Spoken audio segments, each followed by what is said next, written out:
Now, it's kind of sad. Art was an orphan. He was born in Oakland in 1896.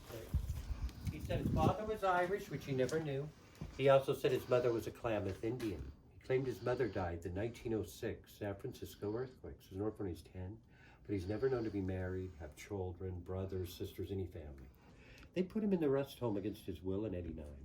Art said he only took a bath once a year in celebration of the rainy season, whether he needed it or not. But then when you get in here, he was known to like animals, which reflects in the collage, nature. We do think kind of like the ladies. But the longer I'm here, I think his true love was bathroom humor. He has outhouse jokes, toilets, toilet seat picture frames. That seems to be throughout the property. This is what's left of his bedroom. There's picture of carpeting, a bed. Most of that's gone, but you can see his clothes are still in here. And he was a garbage man, but he was also known as a cook. There's stories when he was in his 80s, Cumbria Pines Lodge restaurant, I get busy cook there. I kind of believe that story. He's not cook's uniform. A lot of people I talk to when he's cooking, but the brave ones, people tell me he's surprisingly clean around food. He cooked pretty good. Everyone just saying you'd visit him, half the time that's all he'd be wearing and nothing would be on under it.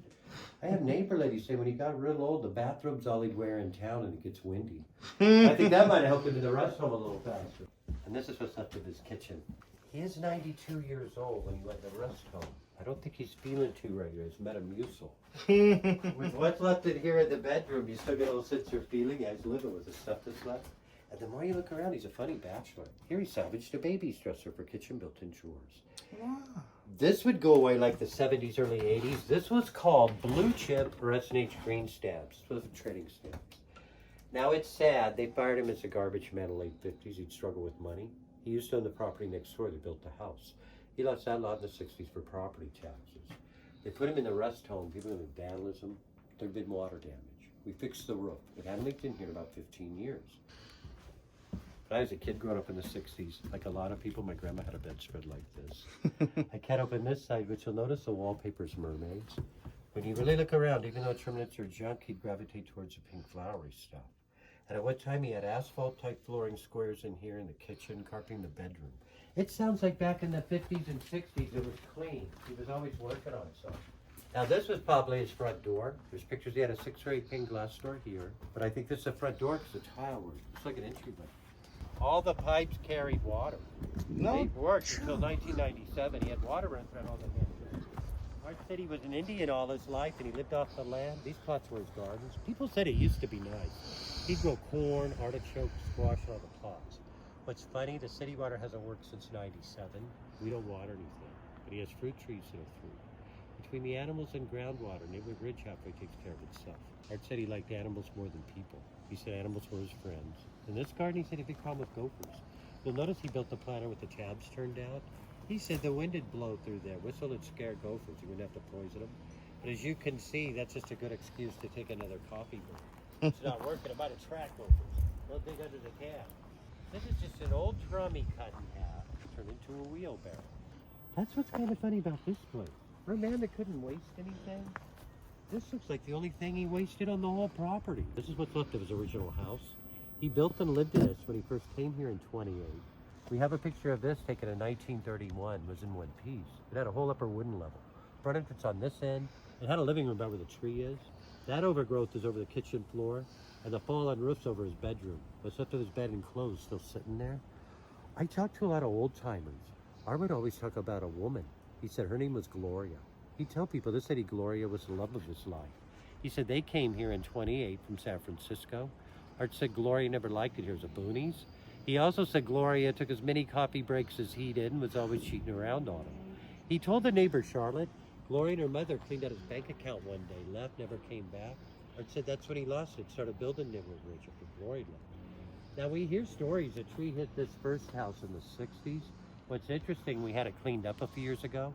In the bottom floor, we found 3 women's shoes, the rotted soles of their high heels in there. And I walk a lot of people through here he'd let in. 99% of people remember seeing his 2-seated outhouse. He'd take people in the woman's room, kitchen, living room. He didn't bring people back here to talk about this place. The neighbor, Charlotte, she said all he'd ever called this was the Louse House. So, you know, I think maybe Gloria turned him into Captain Nitwit. And when all the pipes would carry water, a little drinking fountain here and there. I wish it'd still work. He ran as much electricity as water. People said it was put together, he had it lit up. It was pretty. And it's set back off the street. It's somewhat private. He went from that to being obnoxious and wanted a lot of attention. Underneath all this overgrowth, there's engines, gas tanks, tires. Junk's probably what's behind all the walls. The few people that are left, the runner's a garbage man. They said he'd pick up the trash, he'd never go to the dump. This little gazebo here, he'd call this the wedding chapel. I'm thinking he might have built that over that Lady Gloria had come back. This was a hippie magnet, aren't a lot of people up here. So I know people are actually getting married to the wedding chapel or just saying they were. So longer I'm hearing more people I talked to, I think he was marrying him for more building materials. And that's scary, might not get married. I mean, guess what this used to be? This would actually work. It's 2 sinks and a bathtub. This is waterfall or fountain. He'd turn it on, the sink would fill up, run into the sink and go into the bathtub. It'd work. After that worked, it's better days. That thing might have been a bird bath, because you'll notice that's the same type of tubing coming off this valve. I think to the bird bath on here. I think he turned the fountain or waterfall on here. All this stuff looked like it was plumbed in. In his prime, he'd drive his trash truck down here.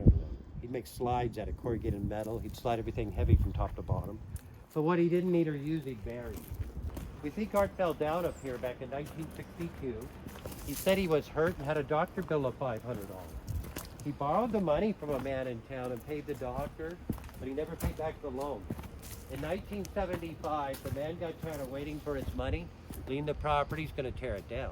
That's when a group of people formed a foundation. They paid off his loan, but they put the property in their name, so he lost it in 75. The people let him live here, but he got mad and quit working on it. The people never worked, like it falling apart. So in 1991, the group was hoping the town would take care of it. They tried to give it to the town refused it. The counties never wanted it. It's been a California state landmark since 1981. The state won't let you tear it down, but the state doesn't own it like they own Hertz Castle, so they don't give them money or help you take care of it. They just make building codes different. So the way it can stay here, it has to try to take care of itself, making tours. But I have a recording. Art said Hertz Castle's manufactured. This is just junk. So to me, it's a poor man's castle. But the reason half the people around here may not like it, he'd do stuff. You may have noticed that house up there. A school teacher really built the house. Eddie's daughter was telling me her mother and Art didn't get along too well. There's a door right behind the trees. She said half the time her mother'd go out that door, he'd be sunbathed and nude out here. The old timers tell me he'd have too many coffee breaks. Sometimes he'd sit up there in nothing but his bathrobe and yell at everybody looking at the place. The longer I'm here, I think that might just be the throne for his castle. Now, Art said he wanted to die here, go back to the earth, and just be food for his friends at turkey vultures. He didn't get to do that, but they put his ashes around the redwood. So he made it back here. Whether he knows it or not, he's up there right now. And to me, this important is Hertz Castle. William Randolph Hearst was spending all that money. Back in the days, my grandparents were a little bit more like Art Beale. They had to make do with what they had as most people. That's what I really like about the place.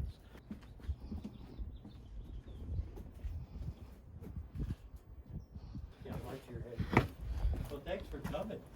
Yeah, absolutely. This is really cool. Thank you very much. So he did this tile work? Yeah. He did these designs and... Yeah, he did some nice tile work.